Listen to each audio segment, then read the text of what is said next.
స్వచ్ఛత అంటే నందిని. నందిని పాలు మరియు పెరుగు.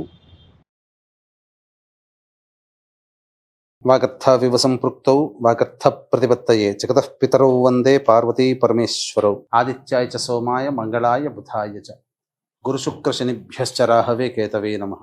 శృంగేరి జగద్గురు పీఠాధిపతులకి, కంచి పీఠాధిపతులకి నమస్కారములు తెలియజేసుకుంటూ కార్యక్రమాన్ని ప్రారంభిద్దాం. ద్వాదశ రాశులలో భాగంగా మే 18వ తారీఖు నుంచి 31వ తారీఖు వరకు ఈ 12 రాశుల వారికి ఏ విధంగా ఉండబోతుందో తెలుసుకునే ముందు గ్రహ సంచారం గురించి తెలుసుకుందాం. మేషంలో బుధుడు, వృషభంలో రవి, మిథునంలో గురువు, అలాగే కర్కాటకంలో కుజుడు స్తంభించి ఉండడం.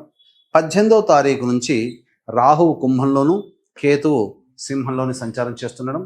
మీనరాశిలో శని శుక్రుల యొక్క సంచార ప్రభావం వెరసి చూసినట్లయితే వీక్షించేటువంటి ప్రేక్షకులకి ఒక అద్భుతమైనటువంటి యోగము ఈ మే 18, 19, 20వ తారీఖులో నుంచి చూసుకుంటే రాహుకేతులు అనగా రాహుకేతుల మధ్య మొత్తము సప్తగ్రహాలు బంధింపబడి ఉండడం, కాల సర్పదోష ప్రభావము మే 18వ తారీఖు నుంచి ప్రభావం ప్రారంభమైంది.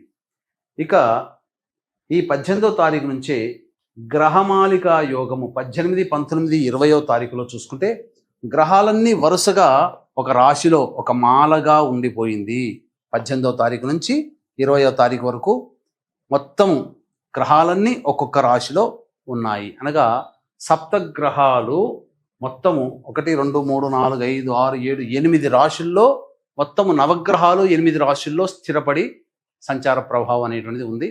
కాబట్టి గమనించగలరు. తులారాశిలో జన్మించినటువంటి వారికి మే 18వ తారీఖు నుంచి 31వ తారీఖు వరకు ఏ విధంగా ఉండబోతుందో తెలుసుకునే ప్రయత్నం చేద్దాం.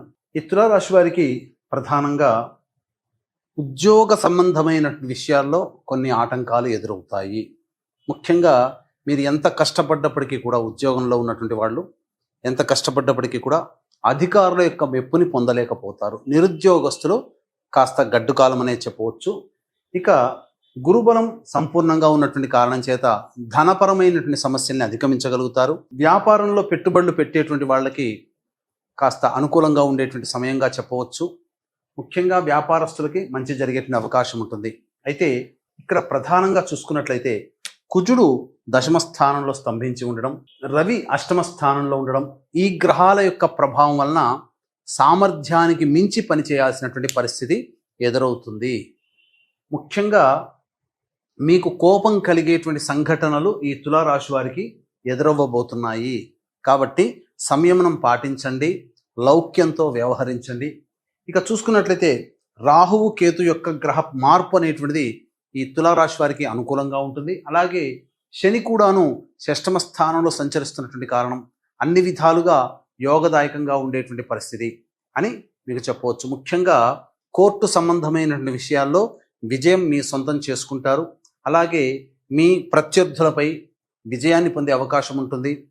అన్ని విధాలుగా ఆనందదాయకంగా ఉంటుందని చెప్పవచ్చు. ఒక్క రవి కుజగ్రహ ప్రభావమే అనుకూలముగా లేదు, మిగతావన్నీ కూడాను సంపూర్ణంగా యోగదాయకంగా ఉన్నాయి అని చెప్పవచ్చు. అయితే ఇక గమనించుకున్నట్లయితే ఈ 18 నుంచి 31వ తారీఖు వరకు రోజువారీ దైనందిన జీవితంలో ఏ విధంగా ఉండబోతుంది. ముఖ్యంగా విద్యార్థులకి అనుకున్న దానికంటే కూడా ఎక్కువగా ఉత్తీర్ణత శాతంతో మీరు పాస్ అవ్వడము, అనుకున్నటువంటి యూనివర్సిటీలో మీకు ప్రవేశం లభించడం జరిగిపోతుంది. అలాగే వివాహం కావాల్సినటువంటి అబ్బాయిలకి అమ్మాయిలకి వివాహ సంబంధాలు నిశ్చయమవుతాయని చెప్పవచ్చు. దూర ప్రాంత ప్రయాణాలకి మాత్రం అనుకూలంగా ఉండేటువంటి సమయంగా చెప్పవచ్చు. ఇక వీక్షించేటువంటి ప్రేక్షకులకి గమనిక, ఈ నెల 22వ తారీఖు రోజున హనుమత్ జయంతి సందర్భంగా శని మారినాడు, రాహువు కేతువు గురువుగా మారినాడు. కాబట్టి ముఖ్యంగా ద్వాదశ రాశుల వారికి సంబంధించి జాతకరీత్యా విద్య, వివాహ, ఉద్యోగ, దాంపత్య, అనారోగ్య సమస్యల నివారణకి, ఇక ముఖ్యంగా కుంభమీన, మేష, మిథున, కర్కాటక, సింహ, వృశ్చిక, ధనుస్సు రాశుల్లో జన్మించినటువంటి వారికి దోష పరిహారార్థమై ఈ సంబంధించినటువంటి సర్వదోష నివారణ పూజలు, హోమాలు జరిపించి శక్తిపాతము చేయబడినటువంటి శంకరుంగలి మాల అనేటువంటిది మీకు అందివ్వడం జరుగుతుంది. అలాగే సరస్వతీ నది పుష్కరాల సందర్భంగా 26వ తారీఖు సోమవతి అమావాస్య విశేషమైనటువంటి రోజున భర్త వైపు 3 తరాలు, భార్య వైపు 3 తరాలు మరణించినటువంటి వారి ఆత్మతృప్తి కోసం పిండ ప్రదాన కార్యక్రమం కాళేశ్వరంలో జరిపించడం జరుగుతుంది. అలాగే ఈ అమావాస్య సందర్భంగా గోకర్ణ క్షేత్రంలో కర్ణాటకలో తండ్రి వైపు 6 తరాలు తల్లి వైపు 3 తరాల్లో ఏవైనా దుర్మరణాలు కనుక ఉంటే వాటిని పితృశాపాలు, స్త్రీ శాపాలు, సర్పశాపాలుగా చెప్పబడతాయి. వీటి ప్రభావం వలన అనుకున్నటువంటి పనులు ఏవి కూడాను ముందుకు సాగవు. కావున అన్ని విషయాల్లో విజయం పొందడం కోసమే ఈ శాప నివృత్తి, పితృదోష నివారణ కార్యక్రమాలు అనేటువంటివి జరిపించడం జరుగుతుంది. అవకాశం ఉన్న వాళ్ళు వీటి వివరాలు కార్యక్రమ తదనంతరం కాంటాక్ట్ చేసి మీరు పూర్తి వివరాలు తెలుసుకోవచ్చు. ఇక రోజువారీ దైనందిన కార్యక్రమాల్లో చూసుకున్నట్లయితే ఈ తులారాశిలో జన్మించినటువంటి వారికి 18, 19, 20వ తేదీల్లో వాహనాన్ని నడిపేటప్పుడు జాగ్రత్తలు పాటించాలి. గృహోపకరణాలు, వాహన మరమ్మతులకి ఎక్కువగా ధనము ఖర్చు అవుతుంది. తల్లిగారి ఆరోగ్యం పట్ల శ్రద్ధ వహించాల్సినటువంటి పరిస్థితి. ఏదైనా కానీ సంబంధించినటువంటిది ఎక్కువగా కష్టములు అనేటువంటివి కలుగుతాయి. ధనము కూడా ఖర్చు అవుతుంది. ఇక 21, 22వ తారీఖుల్లో మీ ఆరోగ్యం పట్ల శ్రద్ధ వహించాల్సినటువంటి పరిస్థితి, ఖర్చులు కూడా ఉంటాయని చెప్పవచ్చు. ఏదైనా కానీ ప్రశాంతత లేని జీవితాన్ని పొందుతారు.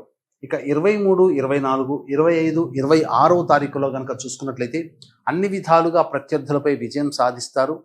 నిరుద్యోగస్తులకి ఈ 2 రోజుల్లో, ఈ 4 రోజుల్లో మీకు ఉద్యోగం లభించే అవకాశాలు గోచరమవుతున్నాయి. ఆదాయానికి మించిన ఖర్చులు ఉన్నప్పటికీ కూడాను అన్ని విధాలుగా సర్దుబాటు చేసుకుంటారు. ఆనందకరమైన జీవితాన్ని పొందుతారు అని చెప్పవచ్చు. ఇక 27, 28వ తారీఖుల్లో మానసికమైనటువంటి ఆందోళన అధికంగా ఉంటుంది. ఉద్యోగస్తులకైతే ఒళ్ళు దగ్గర పెట్టుకొని ప్రవర్తించాల్సినటువంటి పరిస్థితి. తోటి ఉద్యోగస్తులతో కానీ ఉన్నతాధికారులతో కానీ వాగ్వివాదాలు జరిగే అవకాశాలు గోచరమవుతున్నాయి. ఖర్చులు కూడా అధికంగా ఉంటాయని చెప్పవచ్చు. 29, 30వ తారీఖులో కనుక చూసుకున్నట్లయితే సంతాన మూలకంగా విభేదాలు, ఖర్చులు, సమస్యలు పెరుగుతాయి. అలాగే ధనము కూడా ఖర్చు అధికంగా అవుతుంది. 31వ తారీఖు మాత్రం అన్ని విధాలుగా అనుకూలంగా ఉండేటువంటి సమయంగా చెప్పవచ్చు. రాబడి అధికంగా ఉంటుందని చెప్పవచ్చు. ఇక ఈ యొక్క తులారాశిలో జన్మించినటువంటి మహిళలకి ప్రధానంగా పెద్దలతో సమస్యలు అధికమవుతాయి. ఇంటి పెద్దలతో జాగ్రత్తగా వ్యవహరించాల్సినటువంటి పరిస్థితి. ధనపరమైనటువంటి సమస్యలు తీరినప్పటికీ కూడా మానసికమైనటువంటి ఆందోళన అధికంగా ఉంటుంది. డబ్బులు అప్పుగా ఇచ్చేటప్పుడు, పెట్టుబడులు పెట్టేటప్పుడు జాగ్రత్తలు పాటించండి.